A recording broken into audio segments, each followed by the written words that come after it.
7 साल के समरान को कहाँ पता कि उनकी दुनिया उजड़ चुकी है। वो अपनी ही दुनिया में मस्त होकर मोबाइल पर बेखौफ गेम खेले जा रहा है।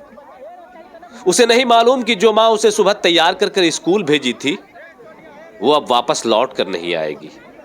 उसे नहीं मालूम कि उसके सर के ऊपर से माँ का साया उठ गया। उसे नहीं मालूम कि अगले दिन उसे स्कूल के लिए तैयार कौन करेगी, उसके लंच बॉक्स में खाना कौन डालेगी। उसे नहीं मालूम कि उसे कपड़े कौन पहनाएगी। उसे नहीं मालूम कि उसका कपड़ा कौन धोएगी। ये समरान है जिनकी मां आज इसे छोड़कर इस दुनिया से चली गई। समरान की मां बीबी नसीमा खातून अपने पति मोहम्मद गुफरान के साथ डॉक्टर के यहां जा रही थी क्योंकि वो गर्भवती थी। उनके पति की 1 तारीख की फ्लाइट सऊदी अरबिया के लिए, क्योंकि उनके पति पिछले 6-7 साल से सऊदी अरबिया में रहकर घर के लिए कमाई करते थे। उनके पति को लगा कि मैं सऊदी अरबिया जा रहा हूं, पत्नी का अल्ट्रासाउंड करवा दूं, डॉक्टर को दिखा दूं, कोई दिक्कत परेशानी हो तो मैं दवा दिला दूं।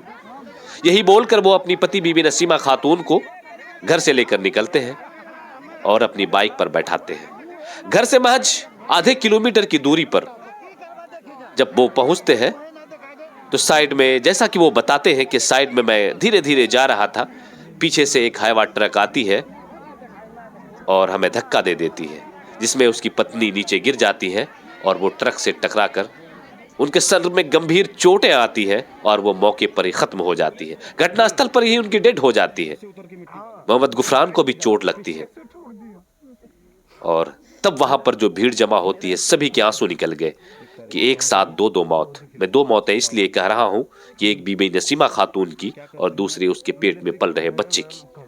बीबी नसीमा खातून अपने पति के साथ श्रीमतपुर में रहती है, जबकि बताया जाता है कि मोहम्मद गुफरान जो है वो झारखंड के गोड्डा जिला के महगामा थाना क्षेत्र के सिनपुर गांव के हैं और वो विदेश में रहकर सऊदी अरबिया में रहकर कमाई क्या करते थे। अभी छुट्टियों में घर आए हुए थे और उन्होंने अपना एक घर श्रीमतपुर में भी बना लिया था, जो कि उनके सिनपुर से महज 4 से 5 किलोमीटर की दूरी पर है।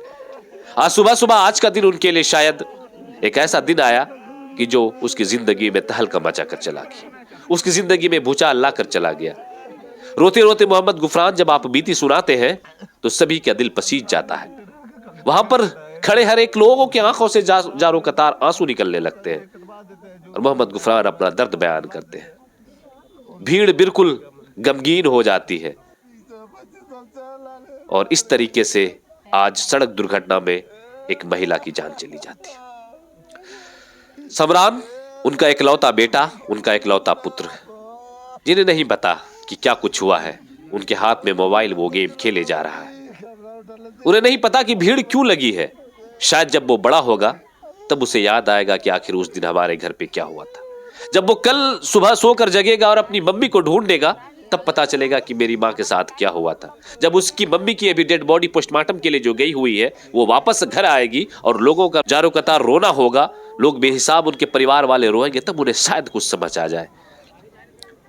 कहते हैं ना कि बच्चे तो बच्चे ही होते हैं, वो तो अपनी धुन में मस्त होते हैं, उन्हें कहाँ मालूम कि क्या कुछ हुआ है। लेकिन शायद देखने वाले सब उस समरान पर तरस खा रहे हैं कि बेचारा अनाथ हो गया, बेचारा यतीम हो गया। और समरान जो कि अपनी ही धुन में लगे हुए हैं और शायद अब उन्हें माँ नहीं मिल पाएगी, अब शायद उन्हें वो प्यार नहीं मिल पाएगा, वो दुलार नहीं मिल पाएगा, वो लाड नहीं मिल पाएगा। क्योंकि महगामा से जो रोड जाती है हनवारा, उसी रोड में एक जगह है श्रीमतपुर से आगे फिरोजपुर, और फिरोजपुर में आज ट्रक और बाइक के टक्कर में समरान की मां इस दुनिया से जा चुकी है। समरान की दुनिया ही जा चुकी है, समरान की दुनिया उजड़ चुकी है। उसके परिवार वाले पूरा बेतहाशा रो रहे हैं। उनके पति, नसीमा खातून के पति बिल्कुल बदहवास हो गए हैं कि मेरी पत्नी इस दुनिया से छोड़कर चली गई, मेरे छोटे बच्चे की परवरिश कैसे होगी, मेरे छोटे बच्चे को कौन देखेगा, मेरा घर बार कैसे चलेगा। ये दुखद कहानी है आज के दिन की। आज सुबह की ये घटना थी जब सभी लोग अपने अपने घरों में थे, क्योंकि इतना ज्यादा ठंड था, इतना कोहरा था। लेकिन कुछ लोग जो काम से बाहर जाते हैं, अपने काम पर निकलते हैं, अपने सफर पर निकलते हैं, उसी सफर में मोहम्मद गुफरान भी निकले थे और उनके साथ भी ये अनहोनी हो गई, उनके साथ भी ये दुर्घटना हो गई, उनके साथ भी इस ना भूलने वाली घटना हो गई जो मोहम्मद शमरान और मोहम्मद गुफरान की जिंदगी में एक भूचाल लाकर चला गया।